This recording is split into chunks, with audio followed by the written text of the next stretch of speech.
दोस्तों, आज की कहानी है बहू ने कैसे सिखाया सास को सबक। रेनू एक गरीब परिवार की पढ़ी लिखी लड़की थी। उसके पिता उसके लिए रिश्ता देख ही रहे थे कि रेनू की बुआ एक बड़े घर का रिश्ता लेकर आ गई। देखने सुनने में सब अच्छा लगा तो रेनू के पिता ने रेनू की रजामंदी से उसका रिश्ता वहीं तय कर दिया। रेनू भी आंखों में नए संसार और प्यार अपनेपन के सपने लेकर बहू बनकर ससुराल आ गई। शुरुआत में तो सब अच्छा ही था, लेकिन धीरे धीरे रेनू की सास के व्यवहार में बदलाव आने लगा था। हर रोज शोभा जी हर बात पर टोकना और छोटे घर की होने का ताना देने लगी थी।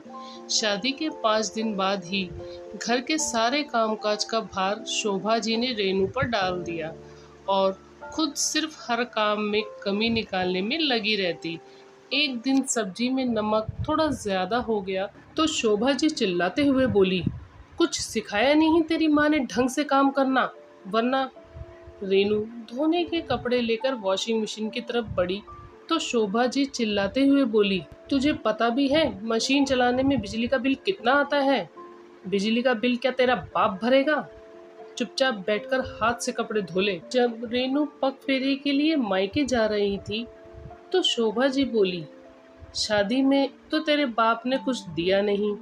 इस बार वापस आए अपने बाप से कह देना कि मेरे बेटे के लिए सोने की चेन देकर भेजे। रेनू मायके जरूर गई, लेकिन वहां इस बात का जिक्र भी नहीं किया। बहू को खाली हाथ वापस आया देख शोभा जी फिर चिल्लाई, तुझे कहा था ना कि चेन लेकर आना, खाली हाथ आने की तेरी हिम्मत कैसे हुई? अभी फोन लगा तेरे बाप को, वरना।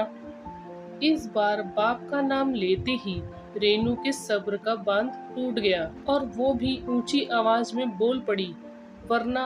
वरना क्या मम्मी जी? क्या कर लेंगी आप? मुझे वापस मायके भेजेंगी? तो सुन लीजिए, ये घर जितना आपका है अब मेरा भी है, और अगर अपने बेटे की दूसरी शादी करने का सोचा भी तो मैं आपके बेटे को तलाक कभी नहीं देने वाली। और क्या करेंगी? मुझ पर हाथ उठाएंगी? तो सोचना भी नहीं।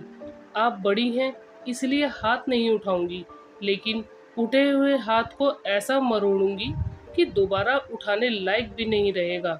और हाँ, ज़्यादा परेशान करने की कोशिश की तो पुलिस में रिपोर्ट दर्ज करवा दूंगी। इसलिए भलाई इसी में है कि आराम से जिए और मुझे भी जीने दें, वरना। बहू की बात सुनकर शोभा जी का गला सूख गया। उन्होंने सोचा भी नहीं था कि सीधी सादी दिखने वाली बहू इतना कुछ बोल भी सकती है।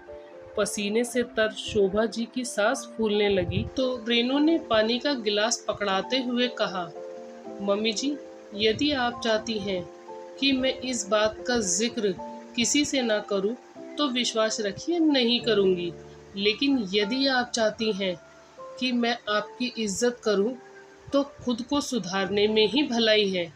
मेरे माता पिता ने ना मुझे किसी का पर अन्याय करना सिखाया है और ना ही किसी का अन्याय सहना। शाम को जब रेनू के ससुर और पति ऑफिस से वापस आए तो घर का माहौल बिल्कुल शांत था। रेनू चाय लेकर आई तो सबके साथ शोभा जी ने भी चुपचाप चाय पी ली। आज कोई नुक्स, कोई कमी शोभा जी को नजर नहीं आ रही थी। दोस्तों, आपको ये कहानी कैसी लगी हमें कमेंट करके ज़रूर बताएं।